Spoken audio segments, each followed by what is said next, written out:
Selamat pagi, perkenalkan nama saya Dr. Intan Renata dan pada kesempatan ini perkenankan saya untuk memaparkan metode pembelajaran yang saya lakukan pada mata kuliah asuhan kebidanan kegawat daruratan maternal dengan topik kegawat daruratan pada persalinan.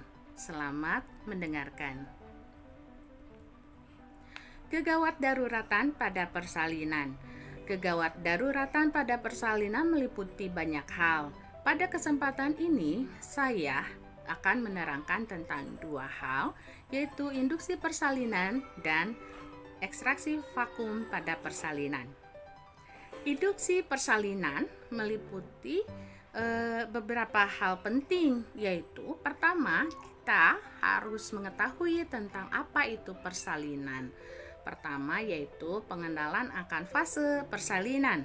Fase persalinan meliputi fase 1 persiapan, fase 2 fase aktif yaitu kala 1, 2, 3, dan 4, dan fase 3 yaitu puerperium dan involusi uterus. Fase persiapan meliputi uterotropin atau adanya aktivitas dari prostaglandin. Apa itu? Pelunakan dan pematangan serviks, junction gap yang menjadi lebih jarang, reseptor oksitosin yang meningkat, kontraktilitas yang meningkat. Kedua, uterotonin, sekumpulan substansi yang meningkatkan kontraksi miometrium, yaitu terdiri atas apa? Oksitosin dan prostaglandin. Mungkin kita mengetahui bahwa persalinan tidak selalu lancar. Ada kalanya ada gangguan-gangguan dalam persalinan. Salah satunya adalah gangguan His atau kontraksi persalinan. Apa itu gangguan His? Kita perlu mengetahui tentang penyebabnya. Etiologi gangguan His yaitu penggunaan analgetik yang berlebihan, adanya panggul sempit, malpresentasi bayi, overextended uterus, dan faktor psikologis. Ada beberapa tipe abnormalitas His persalinan, yaitu inersia uteri hipertonus dan inersia uteri hipotonus. Kriteria untuk deteksi abnormalitas His persalinan: tidak ada atau lambatnya kemajuan persalinan dapat diketahui dengan suatu alat, yaitu partograf. Yang kita gunakan adalah partograf WHO. Yang dapat kita lakukan adalah pengisian partograf berdasarkan temuan klinis yang kita dapatkan dari pemeriksaan pasien atau asuhan kebidanan pada saat persalinan, yaitu dilatasi, turunnya bagian terendah janin, dan rotasi internal yang terganggu. Komplikasi yaitu dapat terjadi gawat janin dan partus lama. Apa yang harus kita lakukan pada saat kita temukan inersia uteri hipotonus? Maka kita akan lakukan induksi persalinan, yaitu pemberian drip oksitosin dengan cara triple prosedur. 1. Amniotomi, kita pecahkan selaput ketuban dengan menggunakan setengah koher. Hati-hati, jangan buru-buru mengeluarkan jari karena dapat menyebabkan keluarnya cairan amnion yang sekonyong-konyong dan dapat menyebabkan keluarnya tali pusat. Drip oksitosin yaitu 5 unit dalam dextrose 5% 500 cc, dan kita harus selalu inform concern kepada pasien. Bila terjadi gagal induksi, maka akan dilakukan seksio cesarea. Pada saat melakukan asuhan kebidanan, kita harus selalu menilai kondisi ibu berupa kondisi umum, tanda vital ibu, dan juga keluhan-keluhannya. Selain itu, kita akan memeriksa bunyi jantung anak, memeriksa His persalinan atau kontraksi, berapa lama, jarak antara kontraksi satu ke kontraksi berikutnya, dan juga kekuatan kontraksinya. Selain itu, kita akan melakukan pemeriksaan dalam untuk memeriksa pembukaan serviks, penurunan kepala, bagaimana kondisi air ketuban, apakah jernih, apakah sudah ada tanda-tanda mekonium ataupun keluarnya darah atau berbau. Baiklah, kita lanjutkan. Cara pemberian induksi drip oksitosin yaitu mulai dengan 20 tetes per menit yang dinaikkan 5 tetes setiap 15 menit. Pertahankan tetesan bila kontraksi sudah adekuat. Kontraksi yang adekuat itu adalah kontraksi yang terjadi 2 atau 3 kali dalam 10 menit dengan kekuatan 40 detik. Bila sudah ditemukan kontraksi yang adekuat ini, tidak perlu dinaikkan lagi tetesan drip oksitosinnya. Bila dinaikkan pada saat kontraksi sudah adekuat, maka dapat terjadi hipertonus uteri, yaitu kontraksi uterus yang berlebihan yang dapat menyebabkan impending rupture atau ancaman robekan rahim ataupun sampai ruptur uteri atau robekan rahim.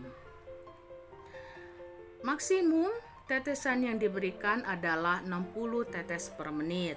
Tidak boleh lebih dari itu. Alat observasi juga harus tersedia, yaitu kardiotokografi atau CTG yang memantau bunyi jantung anak secara berkala. Berapa labu yang dapat kita berikan? Yaitu 2 labu drip oksitosin. Apa saja komplikasi yang dapat terjadi? Pertama adalah gawat janin atau kontraksi tetanik atau hipertonus. Bunyi jantung anak menjadi irreguler atau tidak beraturan lebih dari 160 bpm beat per menit. Pada CTG kita dapatkan rekaman deselerasi lambat atau deselerasi variabel. Apa itu deselerasi lambat? Deselerasi lambat adalah penurunan bunyi jantung anak tidak pada saat kontraksi dan biasanya terjadi begitu kontraksi sudah selesai. Dan pada deselerasi variabel itu adalah deselerasi yang tidak beraturan, tidak ada ketentuan apakah terjadi saat kontraksi maupun pada tidak ada kontraksi. Dan biasanya ada yang disebut dengan peningkatan bunyi jantung anak dulu atau akselerasi, kemudian diikuti dengan deselerasi. Komplikasi berikutnya adalah ruptur uteri.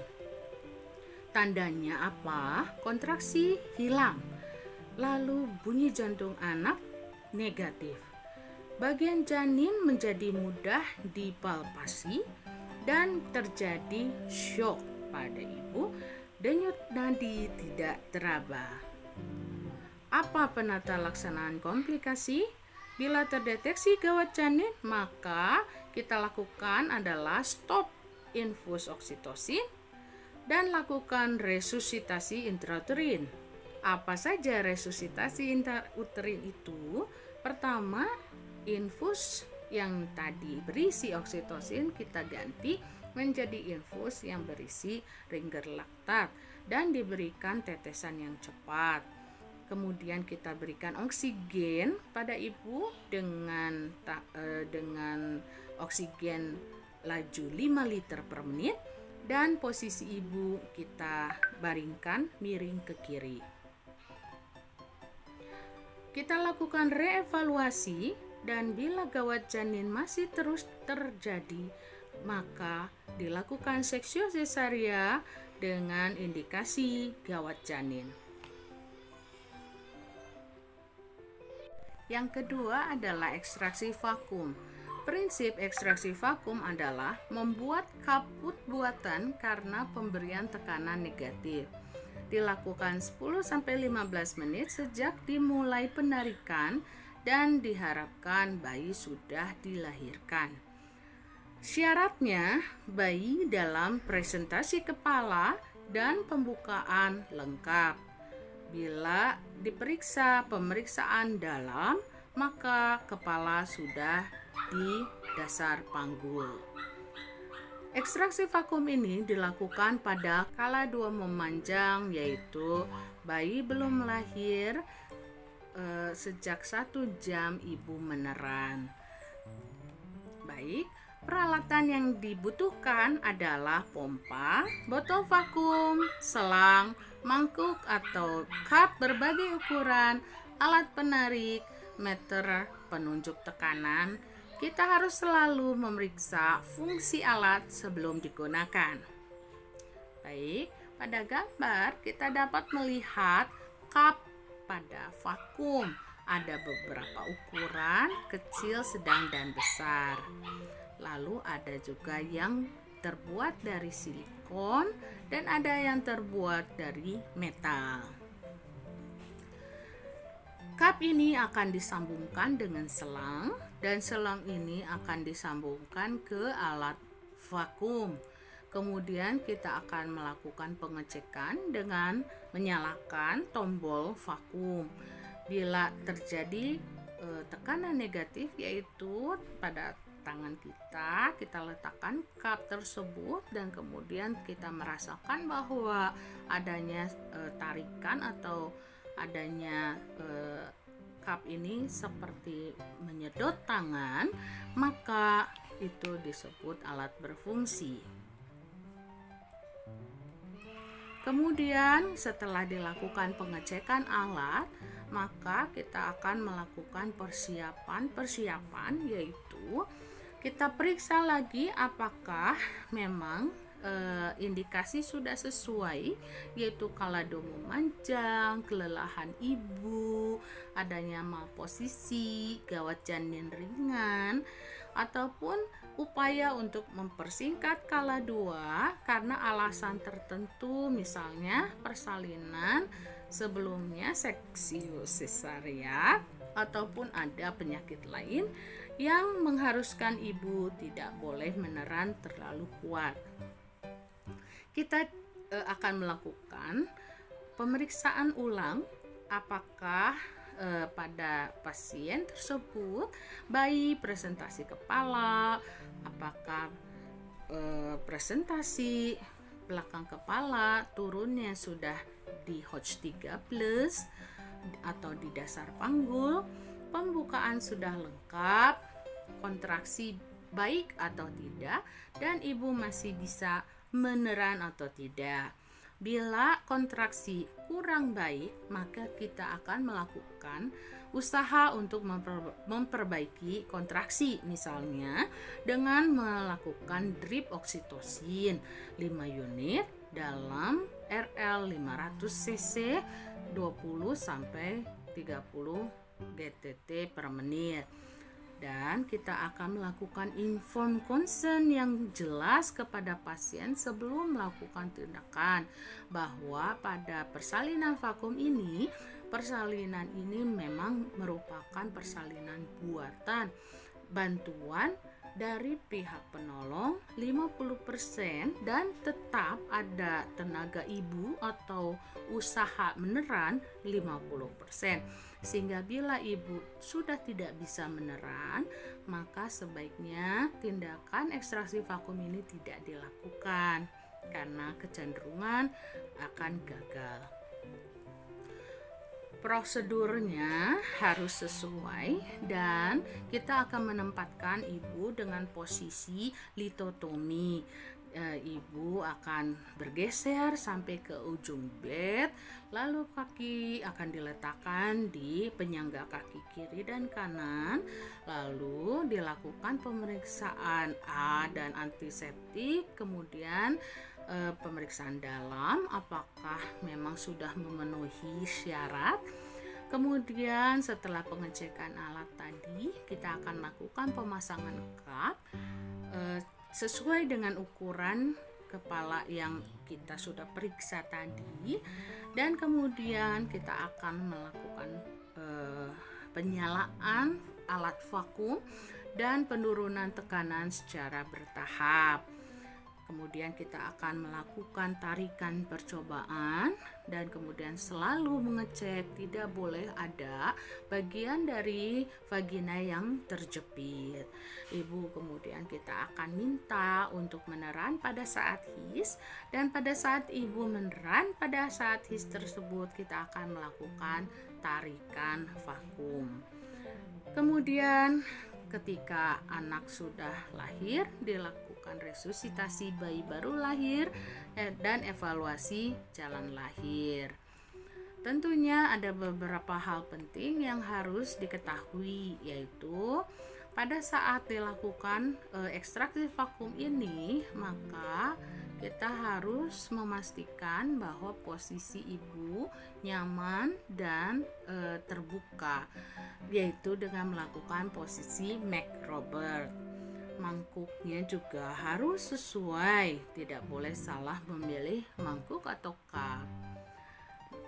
Cup ini dipasang pada bagian terendah menjauhi ubun-ubun besar.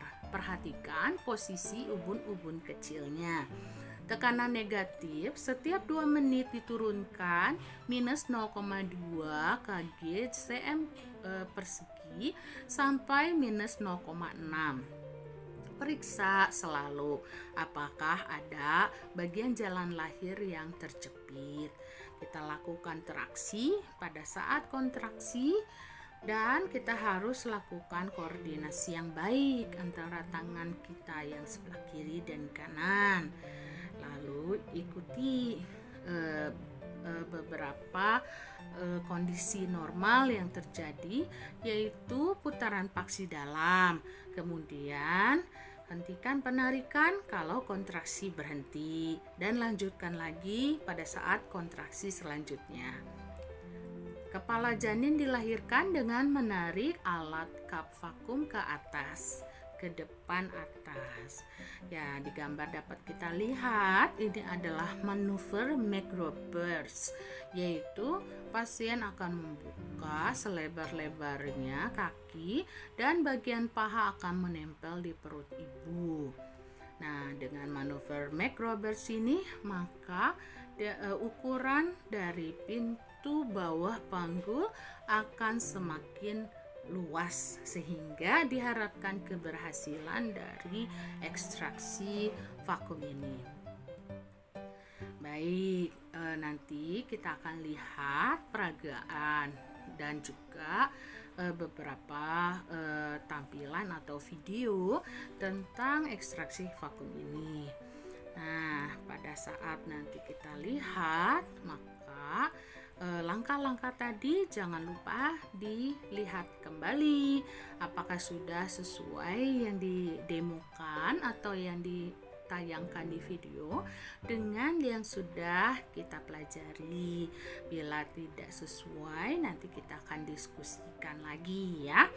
Baik, nah kita lihat di gambar bahwa pada saat kemudian bayi mau lahir, maka dilakukan tarikan ya ke depan atas, lalu kemudian kepala bayi dilahirkan seperti biasa. Lalu kemudian kita akan matikan alat vakum, kemudian kita buka selangnya supaya cupnya ini bisa terlepas dari kepala bayi ya. Nah, kita juga harus memperhatikan beberapa pertimbangan, yaitu apakah episiotomi perlu dilakukan atau tidak. Nah, kita harus melihat apakah ini adalah primigravida atau multigravida, atau misalnya multigravida tapi persalinan sebelumnya adalah persalinan bayi kecil atau bayi prematur, atau kehamilan sebelumnya adalah kehamilan yang kemudian berakhir dengan abortus, atau persalinan sebelumnya adalah persalinan dengan seksio sesarea. Maka bila ini adalah primigravida ataupun multigravida, tapi dengan riwayat yang tadi saya sebutkan, maka perlu kita pertimbangkan untuk melakukan episiotomi untuk memperluas dasar panggul, sehingga satu, alat cup vakum dapat ditempatkan secara benar dengan posisi yang benar pada kepala bayi, dan juga kita bisa pastikan bahwa tidak ada bagian jalan lahir yang terjepit, dan juga pada saat nanti penarikan tidak ada tahanan yang terlalu kuat dari dasar panggul yang akan menyebabkan cup dapat terlepas. Beberapa pertimbangan yang harus diketahui juga adalah apakah waktu menarik cup vakum ini apakah terkesan berat atau tidak, ada tahanan yang berat atau tidak. Bila ada tahanan yang berat, maka hati-hati, antisipasi kemungkinan akan gagal. Bila memang ada tahanan berat, sebaiknya tidak dipaksakan untuk melanjutkan ekstraksi vakum tersebut. Segera hentikan, lalu matikan alat, buka selang, buka cup tersebut, dan kemudian inform konsen ulang kepada pasien bahwa tidak dapat dilakukan ekstraksi vakum dan akan dilanjutkan dengan dilakukannya seksio cesarea. Juga kita harus ingat bahwa ada keterbatasan, yaitu keterbatasan peralatan dan kemampuan, sehingga inform consent sangatlah penting untuk disampaikan bahwa ekstraksi vakum tidak selalu berhasil. Ada kalanya ekstraksi vakum gagal dan kemudian harus dilanjutkan dengan seksio cesarea. Baiklah, kriteria kegagalan pada ekstraksi vakum meliputi apa saja? Cup terlepas saat traksi. Jadi bila cup terlepas itu sudah langsung kita katakan gagal dan dilanjutkan dengan seksio cesarea. Kedua, bila dalam setengah jam sejak dilakukan traksi janin tidak lahir. Jadi kita harus segera melanjutkan ke operasi seksio cesarea, tentu dengan memperhatikan kembali, mengevaluasi kembali bagaimana kondisi ibu, tanda vital, bunyi jantung anak, his, dan sebagainya. Jadi tetap diperhatikan hal-hal tersebut ya, jangan hanya sibuk untuk menyiapkan di bawah ekstraksi vakum tapi kemudian kita terlupa akan tanda vital atau kondisi umum ibu. Baik. Kenapa cup bisa terlepas? Pertama, tenaga vakumnya terlalu rendah. Nah, jadi kalau memang ada masalah tersebut, berarti kita harus evaluasi lagi tentang peralatan yang kita gunakan ya. Kedua, tekanan negatif terlalu cepat. Jadi tadi itu kan sudah kita sebutkan bahwa tekanan negatif itu bertahap kita turunkan ya. Jadi tidak boleh terlalu cepat. Kenapa? Karena pada saat kita melakukan ekstraksi vakum, kita memberikan tekanan negatif yang mengharapkan kita terbuat suatu kaput buatan di kepala bayi yang menyebabkan kemudian akan dapat ditarik ya. Baik, lalu hati-hati jangan-jangan masih ada selaput ketuban. Nah, kita harus selalu pastikan ya sebelumnya bahwa selaput ketuban ini sudah tidak ada, atau bila masih ada harus segera diamniotomi ya. Ada bagian jalan lahir yang terjepit. Nah, hati-hati, kita harus selalu cek and recheck. Kenapa? Karena bila memang ada bagian jalan lahir yang terjepit, maka cup tidak bisa terus kita pasang di posisi tersebut. Kita harus buka lalu kemudian pasang ulang ya.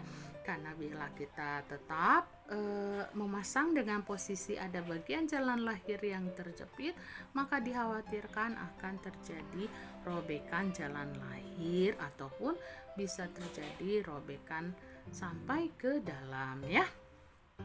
Oke, lalu koordinasi tangan kiri dan kanan juga harus baik. Bila tidak, maka dapat terjadi cup terlepas tadi ya.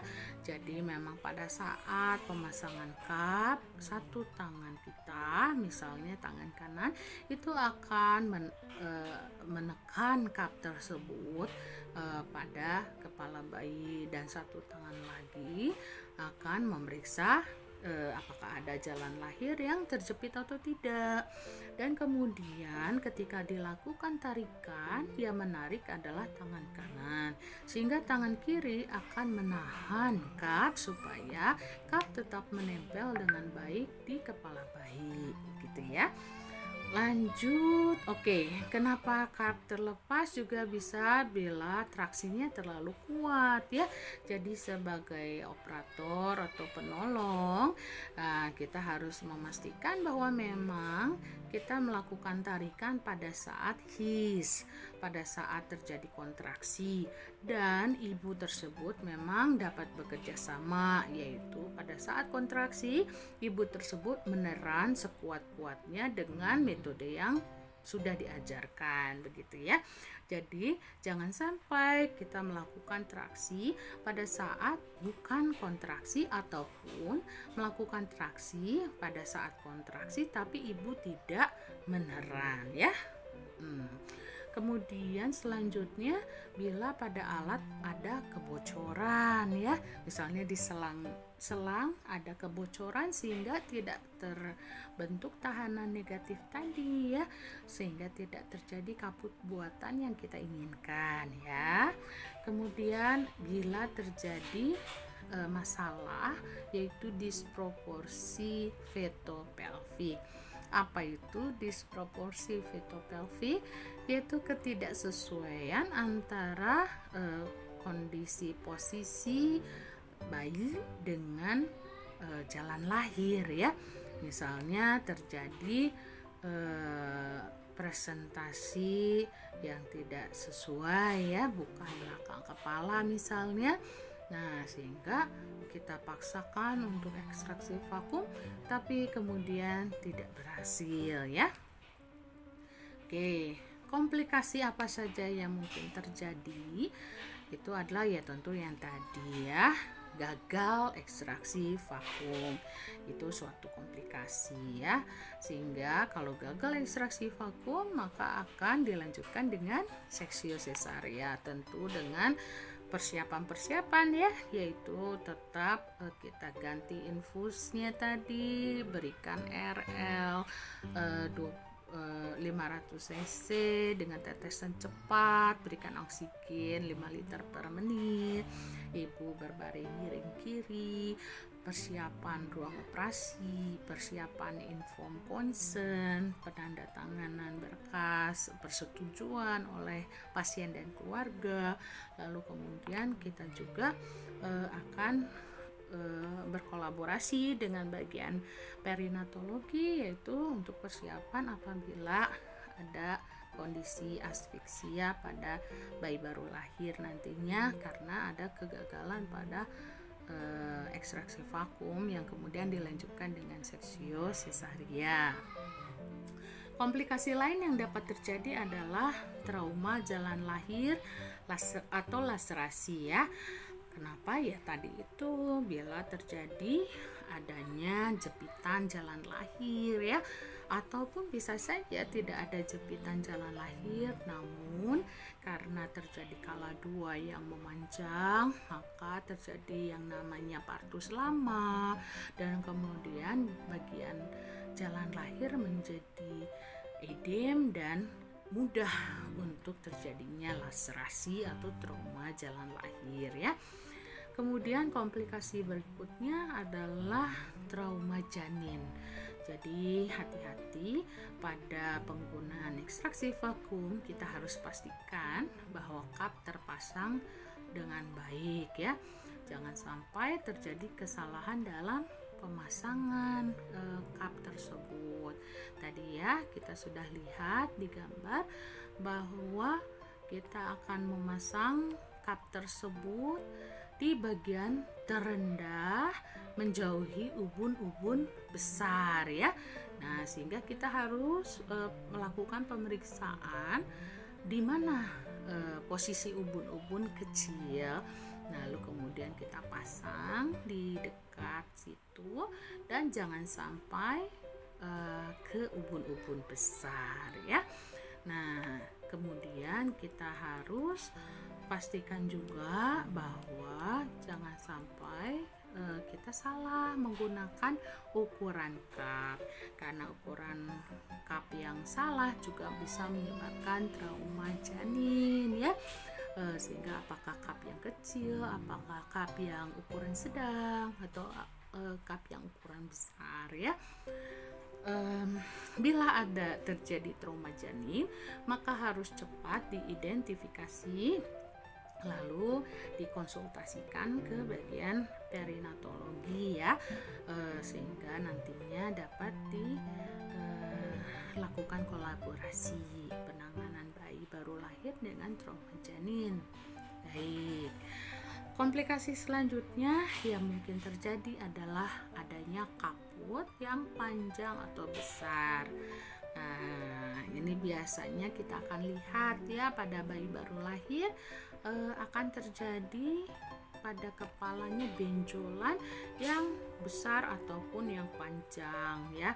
Nah, biasanya itu akibat apa? Akibat memang sebelumnya sudah ada kaput ya. Jadi ada yang namanya kaput succedaneum yang terjadi akibat apa? Tekanan kepala pada jalan lahir, pada tulang panggul yang kemudian tidak lancar persalinannya, sehingga terjadi tekanan yang terus menerus sehingga terjadilah pembentukan kaput atau benjolan tersebut. Nah, biasanya bagian terendah bayi itulah yang kemudian terjadi pembentukan kaput tersebut. Dan pada pemasangan cup vakum, kita biasanya akan memasang di bagian yang terendah tadi, yaitu ya tadi di bagian yang ada kaput sebelumnya, sehingga pada saat dilakukan pemasangan cup adanya tekanan negatif dan tarikan pada daerah tersebut, maka kaput yang sebelumnya sudah ada, misalnya sekitar 3 atau 4 cm, nah itu semakin besar atau semakin panjang begitu ya. Nah, bila ada terjadi hal tersebut juga kita harus melakukan kolaborasi. Bila hal tersebut terjadi, maka kita harus melakukan kolaborasi dengan bagian perinatologi. Karena apa? Kita harus memastikan bahwa kaput tersebut tidak menyebabkan hal-hal neurologis, gangguan-gangguan saraf pada bayi nantinya ya. Oke, komplikasi berikutnya adalah sefal hematom. Nah, ini sefal hematom ini secara fisik atau klinis itu mirip dengan kaput succedaneum tadi. Ada benjolan di bagian kepala bayi, biasanya di tempat yang tadi divakum ya. Nah, namun biasanya ini bukan hanya terjadi pada bagian subkutis, tapi sampai ke bagian di bawah ostium cranium ya. Nah, untuk hal ini juga kita harus lakukan kolaborasi dengan bagian perinatologi untuk dilakukan pengecekan apakah ini nantinya akan berpengaruh pada kondisi neurologis atau persarafan pada bayi tersebut ya. Kemudian komplikasi lainnya adalah trauma serebral. Nah, ini lebih dalam lagi sehingga sampai menyebabkan trauma pada otak atau pada susunan saraf pusat ya. Mudah-mudahan tidak. Baik, demikian penjelasan hari ini tentang kegawat daruratan pada persalinan ya. Nanti pada akhir kita akan berdiskusi, barangkali nanti ada yang ingin ditanyakan baik tentang induksi persalinan maupun tentang ekstraksi vakum tadi ya. Nanti juga ada beberapa tugas yang akan diberikan, nanti akan dikoordinasi dengan koordinator dari mahasiswa, itu tentang dua hal tersebut tadi ya. Nanti akan ada tugas tentang induksi persalinan dan juga tentang ekstraksi vakum. Nah, tugasnya nanti segera dibuat, baik berupa makalah maupun nanti yang berupa video. Pada video ini nanti akan dibuat semacam role play tentang beberapa kasus kebidanan yang kemudian terjadi kegawat daruratan yang kemudian penata laksanaannya berupa induksi persalinan dan ekstraksi vakum ya. Nah, nanti dibagi menjadi beberapa kelompok dan dikumpulkan sesuai dengan jadwal ya.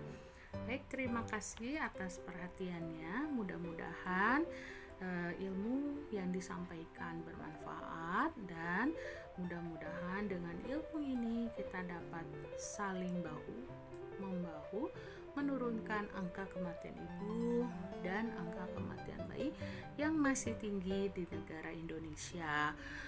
Dan mudah-mudahan dengan ilmu yang kita punya saat ini, yang kita upgrade saat ini tentang induksi persalinan dan tentang ekstraksi vakum, dapat memberikan pencerahan kepada kita tentang apa saja patologi kehamilan, apa saja patologi persalinan sampai nifas, dan bagaimana penata laksanaan kegawat daruratan tersebut dari awal, dari screening, dari penata laksanaan persalinannya sendiri sampai tindakan selesai. Terima kasih atas perhatiannya. Selamat pagi.